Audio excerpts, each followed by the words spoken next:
예수를 믿는다는 것은 절대 구원받은 것으로 끝나지 않습니다. 우리가 보통 예수를 믿는다고 하는 것을 죽어서 천국 가는 것이 전부라고 생각하시는 분들이 있다면 아주 큰 착각이죠. 그것을 어떻게 증거로 알 수 있냐면 성경은 이스라엘 백성들을 출애굽시키는 것으로 끝나지 않았다라고 말씀하고 있기 때문입니다.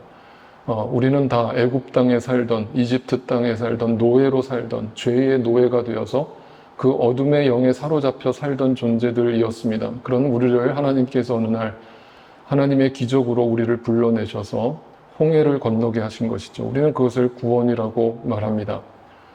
그런데 그렇게 구원받은 우리를 즉시로 가나안 땅에 들여보내는 것이 아니라 하나님께서 이 땅에 40년 동안 광야 생활을 허락하심으로 우리를 지독하게 훈련하시는 과정을 우리에게 예비해 두셨습니다. 다시 말하면 그것을 신학적으로 설명한다면 칭의가 있다면 righteousness, 칭의가 있다라면 성화의 과정, sanctification, 성화의 과정이 있다라는 거예요. 그 다음에 가나안 땅에 들어가는 것을 영화의 과정이라고 하면서 glorification이라고 얘기를 합니다. 구원이라는 이 3단계를 이야기할 때 이것을 순차적으로 이루어질 수도 있지만 저는 그렇게 보지 않아요. 그 세 가지가 동시다발적으로 이루어질 수 있습니다. 또 그래야 한다라고 저는 믿습니다. 무슨 말인가? 정말 출애굽을 했다면, 여러분이 정말 예수님을 만났다면, 예수님을 믿었다면 광야 40년을 절대 불평으로 보낼 수가 없습니다. 애굽 땅에 살던 때가 좋았는데 그때로 돌아가면 좋겠다라는 후회를 할 수 없습니다. 정말 출애굽을 한 사람은 그 광야 생활 속에서 하나님의 훈련과 연단을 성실하게 받음으로 날마다 예수의 인격과 아까 우리가 찬양한 것처럼 예수의 인품과 예수의 사명과 그분이 이 땅에서 나에게 원하시는 그 사명을 쫓아가는 삶을 살기 시작합니다. 그것을 억지로가 아니라 기쁨으로 가게 되어 있습니다. 그런데 우리가 성경에서 확인하는 것처럼 초대 이스라엘 백성들은 그렇지가 못했습니다. 광야에서 그들은 실패했습니다. 그리고 가나안 땅에 들어간 이제 출애굽 2세대들은 어떻게 그 가나안 땅에 들어가게 됐습니까? 그들의 믿음이 훌륭했기 때문입니까?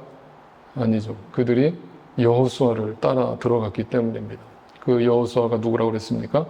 네, 예수 그리스도의 예표되는 인물이라고 그랬습니다. 그래서 예수 그리스도를 통해서 영화의 단계에 완전히 완성 단계에 들어가게 되는 것이죠. 그것이 과정이라고 볼 수도 있지만 동시다발적으로 이루어지는 것입니다. 그래서 하나님께서 우리에게 요구하시는 것은 그 출애굽하는 과정에 있어서는 우리에게 어떤 믿음도 요구하지 않습니다. 많은 분들이 출애굽도 내 믿음과 결단을 요구하신다고 생각을 하지만 그렇지 않고 하나님께서는 모세와 이스라엘 백성들에게 그 홍해 앞에서 뭐라고 명령하십니까? 너희는 가만히 있으라. 아무것도 하지 마. 너 못해. 니네 힘으로 절대 홍해 못 건너. 그러니까 내가 건너게 할 테니까 가만히 있어. 네, 이게 구원의 믿음이에요. 그게 은혜로 얻게 된 믿음이에요. 그런데 그 광야 40년을 통과한 이스라엘 백성들이 또 한 번의 강을 건너게 되죠. 어디를 건넙니까? 이번에는 요단강을 건넙니다. 그래서 찬송가에 요단강 건너서 만나리 무슨 뜻이에요? 요단강이 상징적으로 무슨 장소예요? 네, 하나님의 나라에 들어가는 장소로 성경이 설명하고 있기 때문이에요. 근데 그 요단강을 건널 때 그때도 하나님이 이스라엘 백성들에게 야 가만히 있어 내가 갈라놓을게 하셨어요? 어떻게 하셨어요? 내가 너희에게 준 언약궤 있지? 그거 메고 강으로 뛰어들어가. 가만히 있으라고 안 했어요. 들어가래요. 여러분 그때 당시에는 추수가 임박하던 시기였습니다. 요단강을 가보신 분들은 아시겠지만 요단강이 어떤 데는 되게 시냇물처럼 졸졸 흐르는 데가 있어요. 그런데 그 예루살렘 인근의 요단강은요. 그 깊이가 들어가면 죽습니다. 그리고 추수가 임박하던 때는 가장 그 수심이 깊을 때예요. 그러면 하나님이 이스라엘 백성들한테 무슨 명령을 하신 겁니까? 야 이제 40년 지났잖아. 40년 동안 내가 너희와 함께 했잖아. 그런데도 가만히 있으려고 그래? 이제는 네 믿음을 좀 보여봐. 이거예요. 언약궤 메고 뛰어들어. 그거는 우리 보고 죽으라는 얘기예요. 그때 이스라엘 백성들이 어떤 선택을 합니까? 뛰어들죠. 언약궤를 메고 제사장들이 앞서갑니다. 들어가니까 목숨을 걸고 들어간 거야. 나 죽을 걸 각오하고 들어간 거예요. 그랬더니 들어가니까 요단강이 갈라져요. 네. 그게 성화의 믿음입니다. 우리에게 요구하시는 성화의 믿음이에요. 그 믿음을 가진 자에게만 비로소 그 나라가 허락되는 거예요. 여러분, 그래서 오늘도 우리에게 하나님이 믿음이라고 요구한다는 것은 어떤 결단과 행위를 동반하는데, 그것은 우리를 이해시키고 우리를 설득시키고 논리적으로 설명해 가시다가 그 믿음을 요구하시는 순간에 왔을 때 우리에게 딱 명령하시는 거예요. 이제는 뛰어내려. 예. 이제는 앞을 향해서 뛰어내려. 그래서 믿음은 그 절벽에서 뛰어내리는 그 결단이에요. 그 결단이 없으면 성화는 절대 이루어지지 않아요. 변화가 일어나지 않습니다. 여러분, 알라딘이라는 영화 보셨어요? 보셨어요? 저는 여러 번 봤는데 거기 보면 알라딘이 그 자스민 공주를 만나잖아요.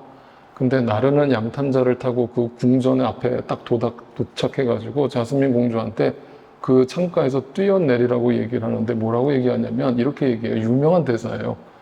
아주 심플한 대사예요. Do you trust me? 라고 얘기를 해요.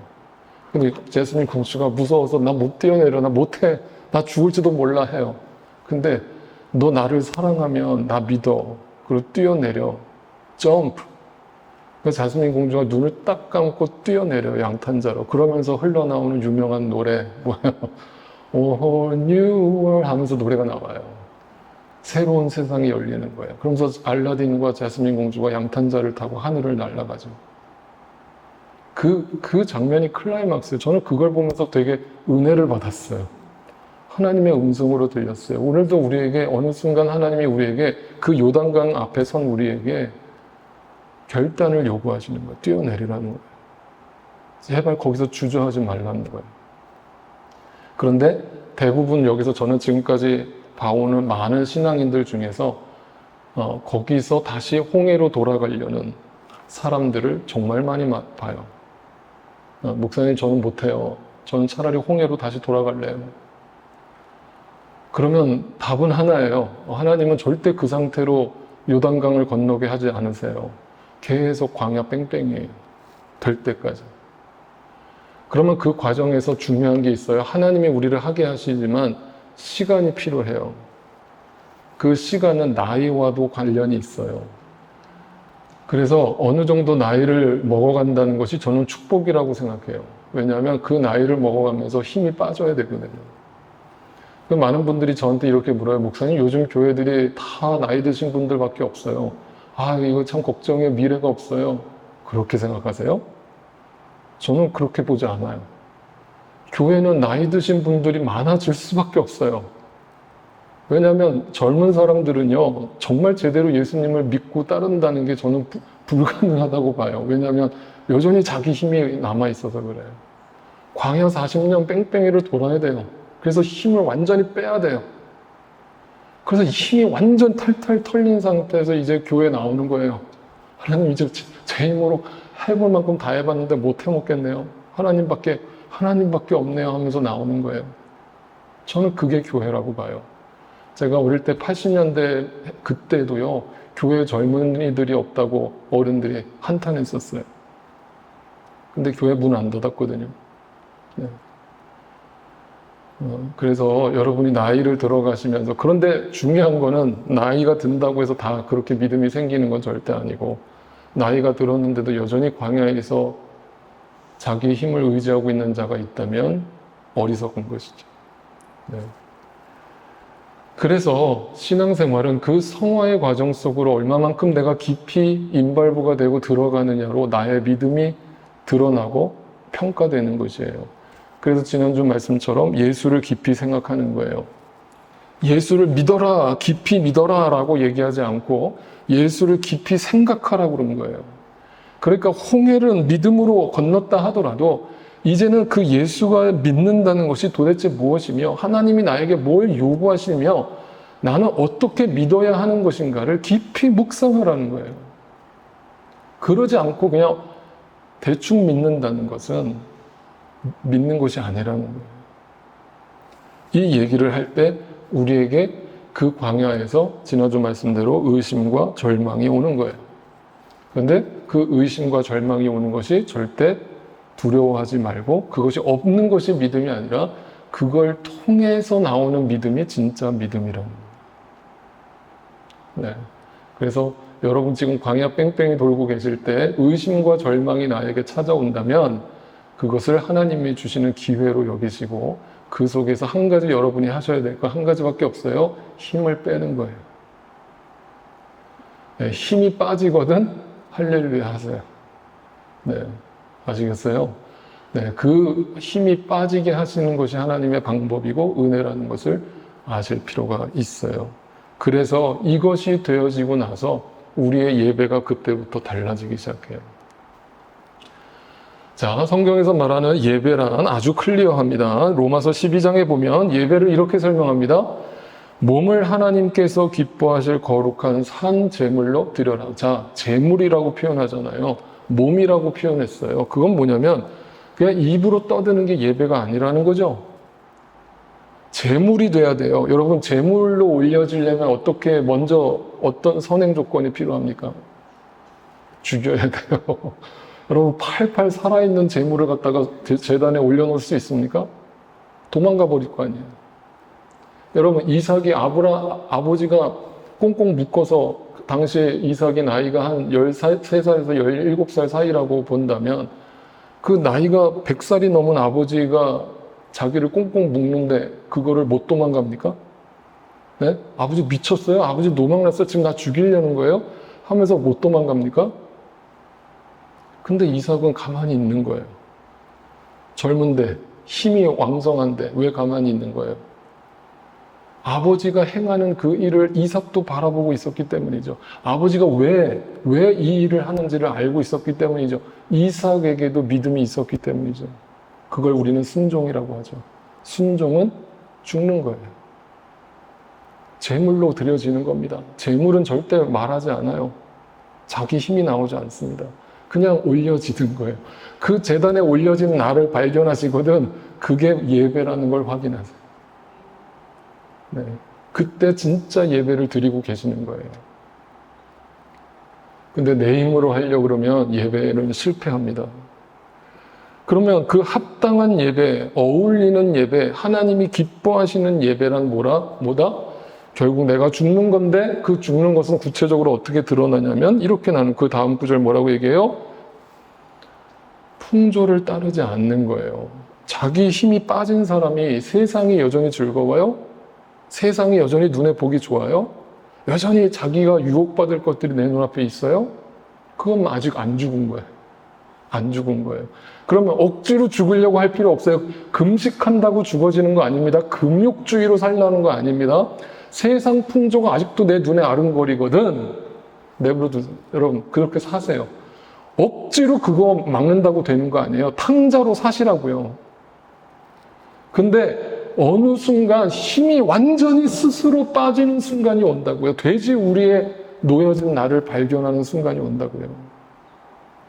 그때 억지로가 아니라 자발적으로 다시 아버지께로 돌아오는 때가 온다고요. 네. 그래서 진짜 예배, 합당한 예배는 이 세상 풍조를 따르지 않는 것으로부터 시작하는 거예요. 그런데 예배 자리로 나와 있는 내 삶에서 하나님께 예배를 드린다라고 하는 성도가 여전히 이 세상의 풍조에 밀려다니고 있다면 그 사람은 예배자가 아니겠죠. 아닌 거예요. 예배의 의미를 아직 모르는 거겠죠.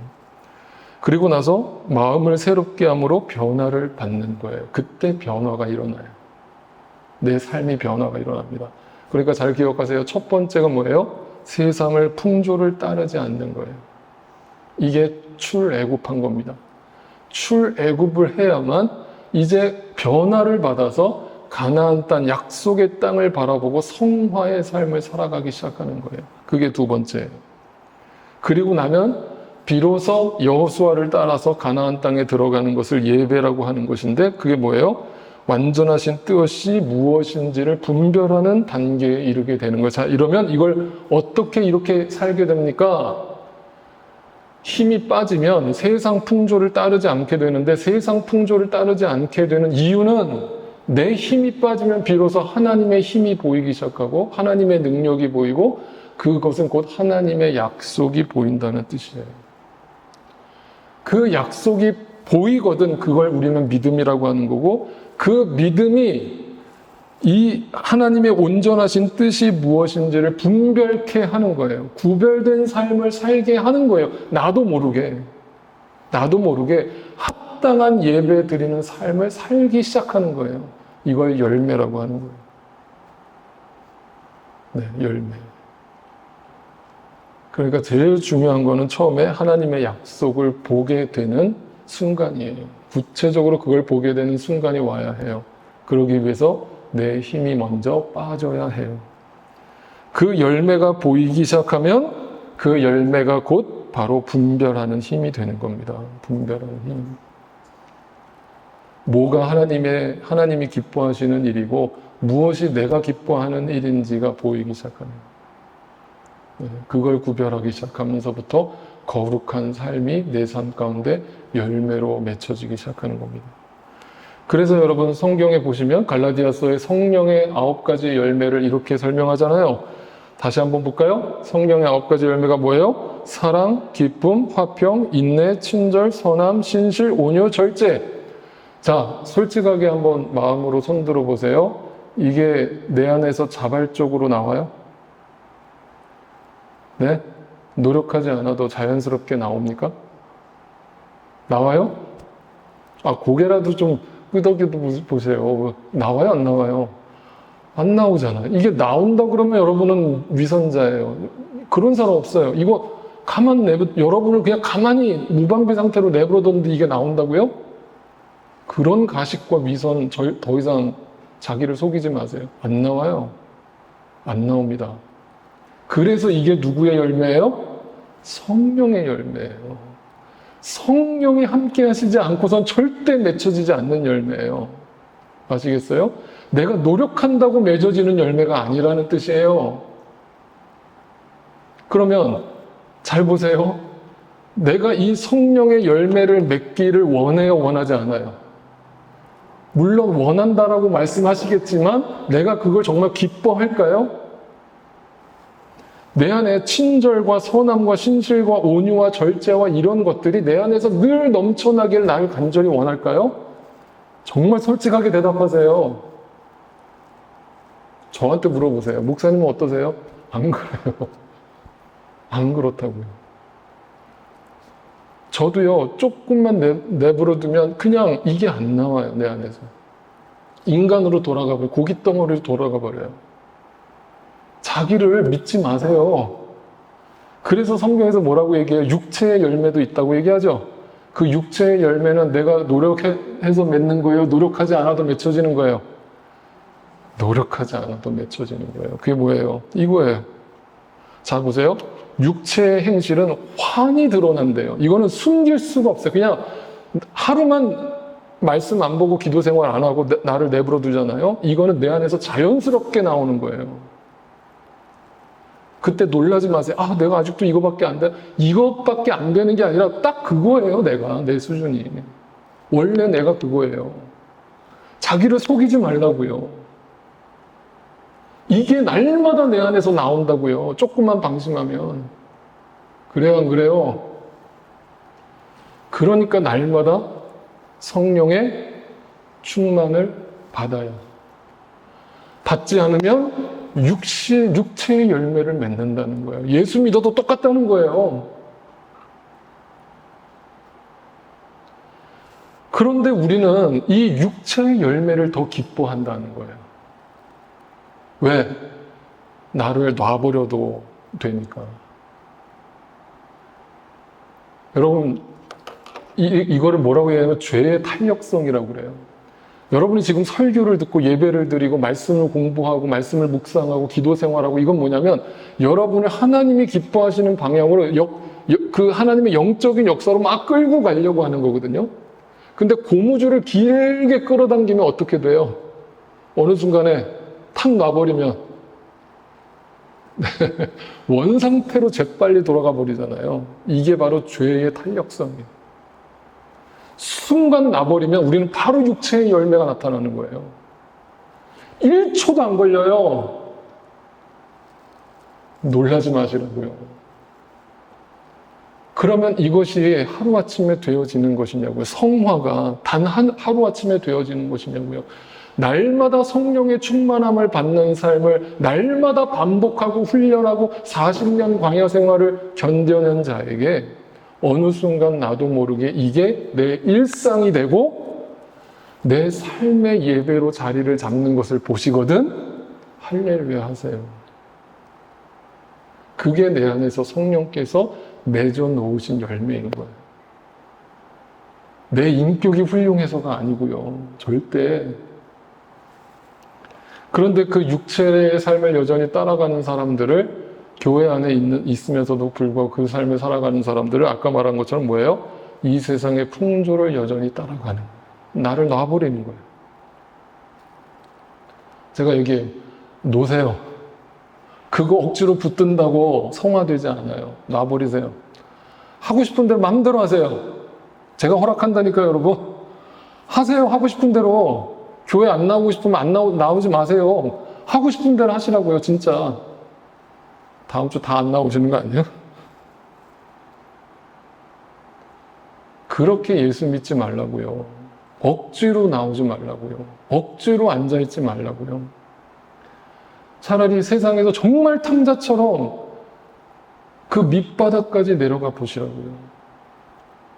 그랬을 때 여러분 안에 이건 아닌데라는 마음을 주시거든. 그때 기쁨으로 돌아오시라고요.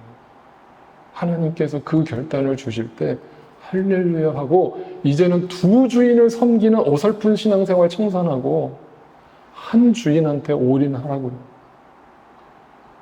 이제는 출애굽했으니까 더 이상 애굽 땅 돌아보지 말라고요. 소돔과 고모라 뒤돌아보지 말라고요. 소돔 기둥 된다고요. 소금 기둥 된다고요.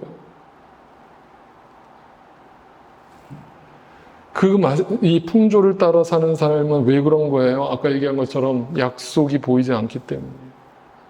가나안 땅을 약속해 주셨는데 그 약속이 안 보이니까 지난주 말씀대로 마음이 좁아지니까 이 광야밖에 안 보이니까 불평과 원망밖에 나올 게 없는 거예요. 그러면 다시 돌아가고 싶은 거예요. 저는 이런 분들을 너무 많이 봐왔어요. 그래서 지난주 말씀이 이렇게 마무리가 됐죠? 여러분도 마음을 넓히라. 그러면 이것을 누구한테 1차적으로 이 말을 했다고요? 고린도 교인들에게. 안 믿는 사람들에게? 아니에요. 고린도 교인들에게 마음을 넓혀라. 하나님께서 너희에게 성화의 삶을 인도해 주고 계시는데 왜 여전히 그 홍해 앞에 머물러 있느냐? 왜 여전히 애굽 땅에 살던 그 세상의 풍조에 젖어 있느냐? 이 말이에요. 그러니까 사도 바울이 바로 그 뒤이어서 오늘 본문 말씀에서 우리에게 뭘 요구하냐면 결단을 요구합니다. 뭐라고 얘기하는지 보세요. 유명한 구절이 나오죠. 네, 정말 많이 들어보셨을 거예요. 믿지 않는 사람들과 멍에를 함께 매지 말라. 자, 어떤 분들이 오해하실까 봐 부연 설명을 드릴게요. 바로 앞구절에서 마음을 넓히라고 해놓고 바로 그 다음 구절에서 믿지 않는 사람들과 멍에를 같이 매지 말라. 목사님 이해가 안 가네요. 아니 마음이 넓어졌으면 누구든지 다 수용하는 거 아닌가요? 그러면 믿지 않는 사람들도 다 받아줘야 되는 게 마음이 넓어진 거 아닌가요?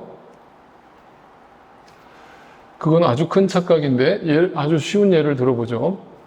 고린도전서 13장에서 사랑은 오래 참고 이렇게 시작했다고 했잖아요. 그러면 오래 참는다라는 게 뭐라고 그랬어요? 그게 사랑의 열매를 맺는 사랑의 정이라고 그랬습니다. 성경이 말하는. 그런데 어떤 분들은 그거를 잘못 적용해서 아, 사랑은 오래 참는 거라 그러니까 내 남편이 나를 맨날 두들겨 패도 아, 참아야겠구나. 아, 그것이 하나님의 사랑이구나. 맞아요, 틀려요? 맞습니까, 틀려요? 저한테 진짜 이렇게 묻는 분들이 있었거든요. 목사님, 제가 교회를 다니는 집사인데요.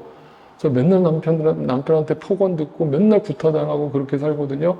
그래도 성경 말씀에 참으라고 하니까 저 참고 있어요. 목사님, 제가 이걸 끝까지 인내할 수 있게끔 저를 위해 기도해 주세요. 제가 뭐라고 얘기할게요?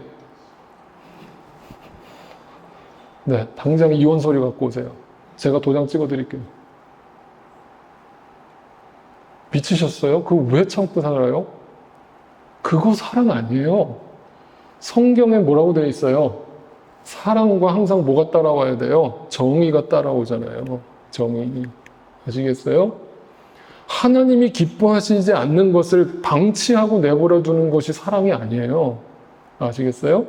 네, 그거를 옳은 것은 옳다라고 예스할 때 예스하고 아니요 할 때 아니요 하는 것이 믿음인 거예요. 그게 사랑인 거예요. 이걸 혼돈하지 마세요. 하나님이 기뻐하지 않는 것을 보면서도 모른 척 눈 감아주는 게 사랑 아니에요. 회개를 촉구해야죠. 그렇게 살지 말라고 얘기해 줘야죠. 그리고 회개하면 받아줘야죠. 언제든지. 아시겠어요? 동성애자도 마찬가지겠죠? 동성애자를 무조건 타부시하는 게 아니라 그들에게 회개를 촉구하고 그것이 죄라는 걸 분명히 선포한 뒤에 본인들이 그걸 억셉트하고 자기가 정말 하나님 앞에서 제대로 살고 싶다라는 의지를 보여줬을 때 우리는 언제든지 그들을 받아줄 마음이 있고 웰컴할 수 있는 것이죠. 이걸 혼돈하면 안 돼요. 그러면 여기서 이 말은 뭐겠어요? 마음을 넓히라고 해놓고 왜 세상 믿지 않는 자들과 멍에를 같이 매지 말라고 그런 거예요. 그거는 그들을 무조건 받아주라가 아니라 그들이 가는 곳과 우리가 가는 곳이 근본적으로 다르다는 걸 설명하고 있잖아요. 자, 여기 멍에라는 단어 여러분 어르신들은 다 아시는 단어죠? 멍에가 뭡니까? 옛날에 농사 지을 때 소 위에다가 이제 멍에를 메어서 이제 농부가 밭을 갈지 않습니까? 그런데 이것을 갖다가 성경에서 또 이 그대로 표현을 했습니다. 신명기 22장 말씀을 볼까요? 자, 이렇게 되어 있어요. 같이 한번 읽어봐요. 시작. 당신들은 소와 나귀에게 한 멍에를 메어 밭을 갈지 마십시오. 자, 소와 나귀에게 한 멍에를 맨다. 상상해 보세요. 밭을 가는데 한쪽에다가는 소를 메고 한쪽에다는 나귀를 매가지고 그거를 한 멍에로 해서 농부가 밭을 끌어요. 그럼 어떤 일이 벌어질까요? 농사 져보신 분들은 바로 대답이 나오시는데 뭐냐면 나귀는 소의 힘에 따라가요? 못 따라가요? 뭐 근처도 못 가잖아요. 그러면 어떤 일이 벌어지는 거예요? 한쪽으로 쏠리겠죠, 힘이. 힘의 균형이 안 맞아버리니까 나귀는 그냥 끌려가게 돼버리는 거겠죠. 그러면 이거는 밭이 이렇게 가는 거예요. 그런 바보 농부가 어디 있겠어요? 그러니까 이거는 말이 안 된다 이거죠. 그건 뭐예요? 힘의 균형이 다르고 가는 방향이 다른 것과 같은 멍에를 맬 수 없다는 뜻이죠. 그러면 이렇게 또 물어요. 예수 안 믿는 사람들 중에서도 좋은 사람들이 많아요? 적어요? 정말 많죠. 저 주변에도 안 믿는 분들, 교회 안 다니시는 분들 종종 만나거든요. 아, 너무너무 훌륭하신 분들 많아요. 그런데 성경에서 왜 이렇게 얘기하는 거예요? 그들이 뭐 잘못됐다는 거예요? 뭐가 잘못됐다는 거예요? 그들의 인격을 무시해서도 아니고 그들이 못된 사람들이라고 성경이 얘기하는 게 아니라 근본적으로 우리가 바라보는 가치관과 목적지가 다르기 때문에 어느 순간 얘기를 하다 보면 이런 거 경험하실 거예요. 너무 좋은 사람인데 너무너무 말이 잘 통하고 나하고 막 몇 시간을 얘기할 수 있는 안 믿는 친구인데 어느 순간 탁 막히는 순간이 와요. 더 이상 얘기가 진척이 안 돼요. 탁 막히는 순간이 와야 정상인 거예요.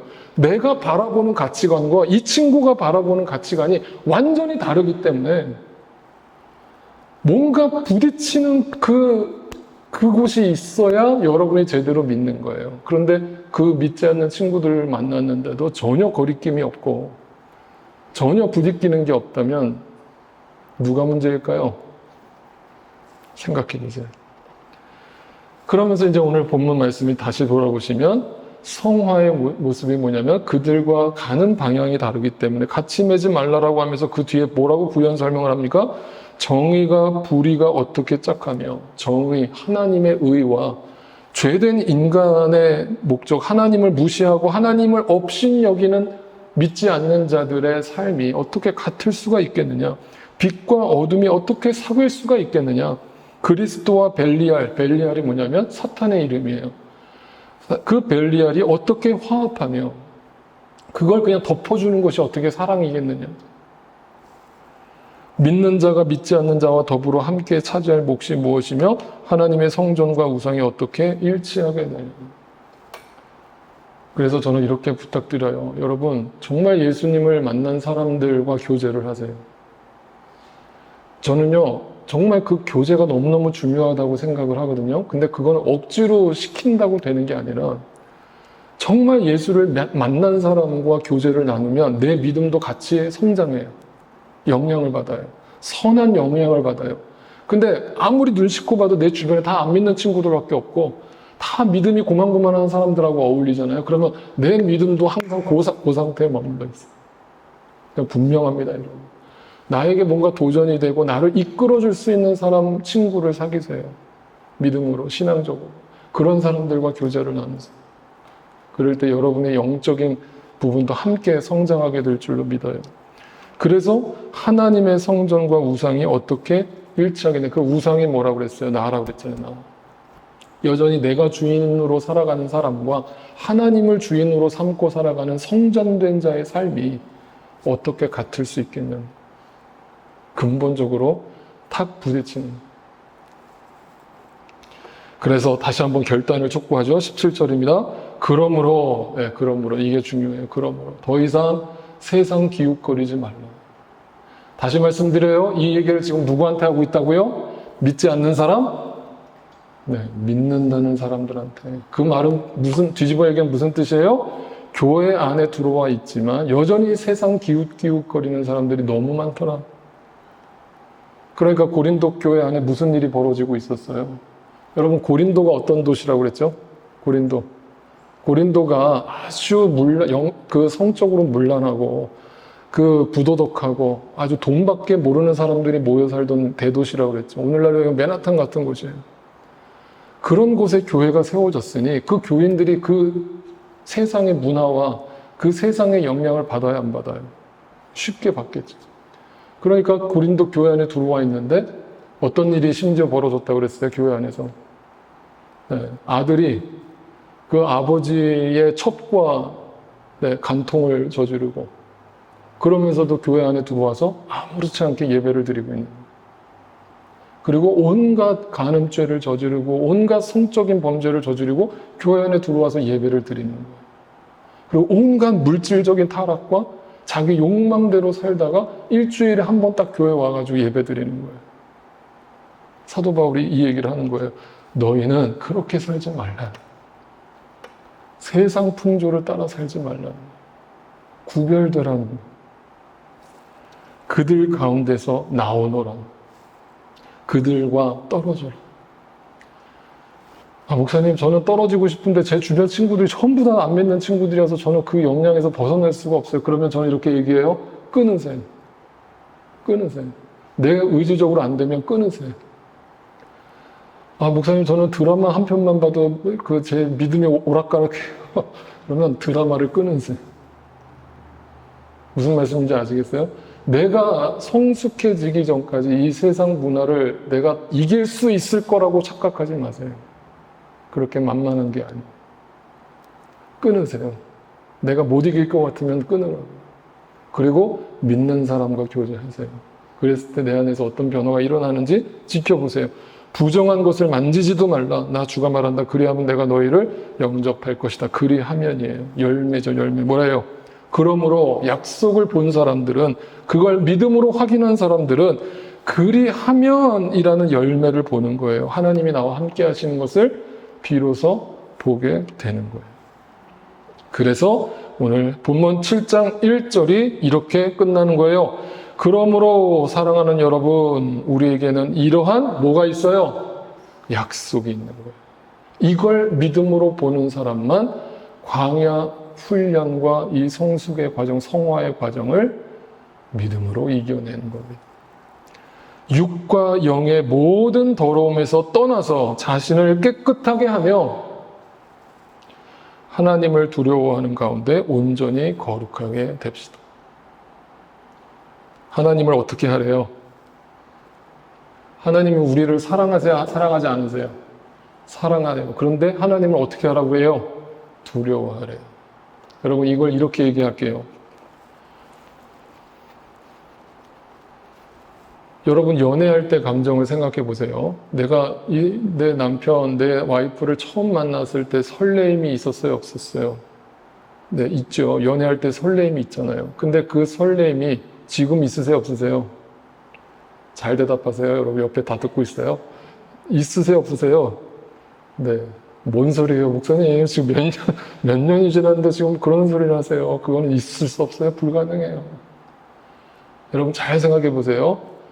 제가 말하는 그 사랑의 연애 감정이라는 건 막 뜨거운 감정을 말하는 게 아니라 이 사람에 대한 진실된 사랑이에요. 그 진실된 사랑이 사라지면 어떤 일이 벌어지는 줄 아세요? 서로 함부로 대하기 시작합니다. 여기서 두려워하라는 이 말은요, 경외라는 말과 같은 말이에요. 경외라는 게 무슨 뜻인 줄 아세요? 네, 존중하는 마음과, 네, 그 사람에 대한 진실된 마음을 늘 놓지 않고 살아가는 걸 뜻해요. 그런데 예수 믿는 것도 똑같아요. 그래서 요한계시록에서 우리에게 뭐라고 권면해요? 너희가 첫사랑을 잊어버렸다라고 얘기해요. 그건 다른 말로 하면 하나님 두렵지 않다는 거예요. 하나님에 대한 설렘이 없다는 거예요. 경외심이 없다는 거예요.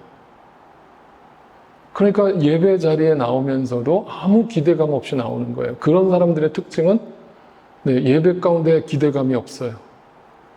설렘이 없습니다. 은혜를 사모하는 마음이 없어요.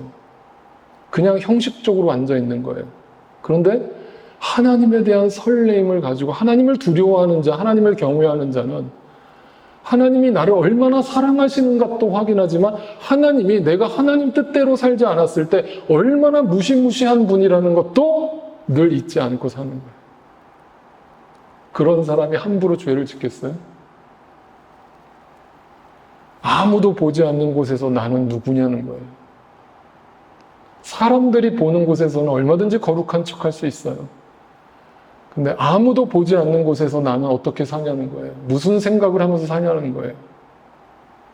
그게 바로 내가 하나님을 두려워하는 자인지 하나님을 너무 쉽게 생각하는 자인지가 거기서 드러납니다. 아시겠어요? 그래서 이 하나님을 두려워하는 자가 이렇게 나타납니다. 빌립보서에서 보면 이렇게 유명한 구절이 또 나오죠. 보세요. 여러분 안에 이 마음을 품으세요. 이 마음을 품어야만 승리할 수 있습니다. 여러분 이길 수 있어요 라면서 누구의 마음을 얘기하는 거예요? 예수 그리스도의 마음을 품으래요. 그 예수 그리스도의 마음을 뭐라고 얘기해요? 그분은 당연하게 생각하지 않았어요. 하나님의 은혜와 하나님의 사랑을 당연하게 여기지 않았기 때문에 당연하게 여기지 않았다는 말은 하나님을 두려워했다는 거예요.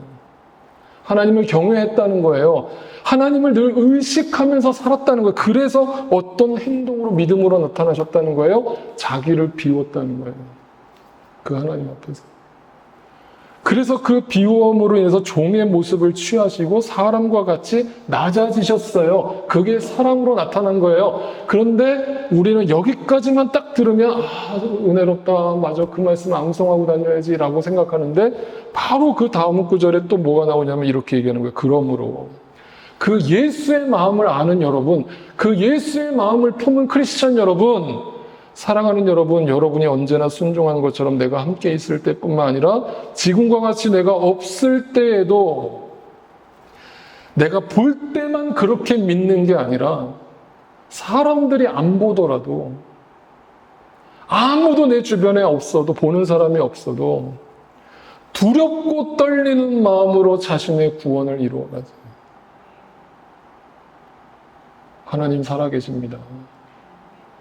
하나님은 어디에나 나와 함께 하시고 나의 모든 일거수일투족을 다 보고 계세요. 어떻게 하나님이 나를 지켜보고 계신데 내가 그런 행동을 하며 그런 말을 하며 그런 생각을 갖고 있어요. 그래놓고 어떻게 하나님 앞에 나와서 예배를 드립니까? 아직도 내가 죽지 않은 거예요. 그래서 이 사도 바울이 우리가 예전에 몇 년 전에 살펴본 것처럼 옥중서신, 그 순교당하기 직전에 쓴 그 옥중서신에서 골로새서에서 보면 그 남겨둔 성도들을 위해서 중보하는 기도의 내용이 나오는데, 그 기도의 내용을 마지막으로 읽어드릴게요. 뭐라고 기도하는지 보세요. 그러므로 우리가 여러분의 소식을 들은 그날부터 우리도 여러분을 위하여 쉬지 않고 기도하는데, 여러분을 위해 날마다 중보합니다. 그 내용은 뭐냐면, 우리는 하나님께서 여러분에게 모든 신령한 지혜와 총명으로 하나님의 뜻을 아는 지식을 채워주시기를 빌어요. 충만해지시기를 바라요. 성령의 충만함을 받기를 바라요. 말씀의 충만함을 누리시기를 원해요.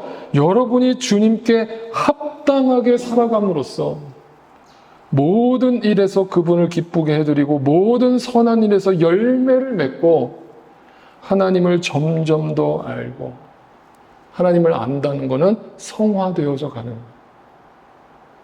그분을 아는 만큼 달라지는 거예요. 변화되어져 가는 겁니다. 하나님의 영광의 권능에서 오는 모든 능력으로 강하게 되어서 기쁨으로 이 광야 40년의 지독한 훈련을 끝까지 견디고 참게 되기를 바랍니다. 그래서 우리 모두가 이 세상을 떠나기 바로 직전에 저와 여러분의 말과 행실에서 예수의 모습이 비춰지고, 그것이 안 믿는 자들에게 감동이 되고 도전이 되고 전도가 되어서 그리스도의 편지가 되고 그리스도의 향기가 되는 그 축복된 삶을 우리가 누리게 되시기를 주님의 이름으로 축복합니다.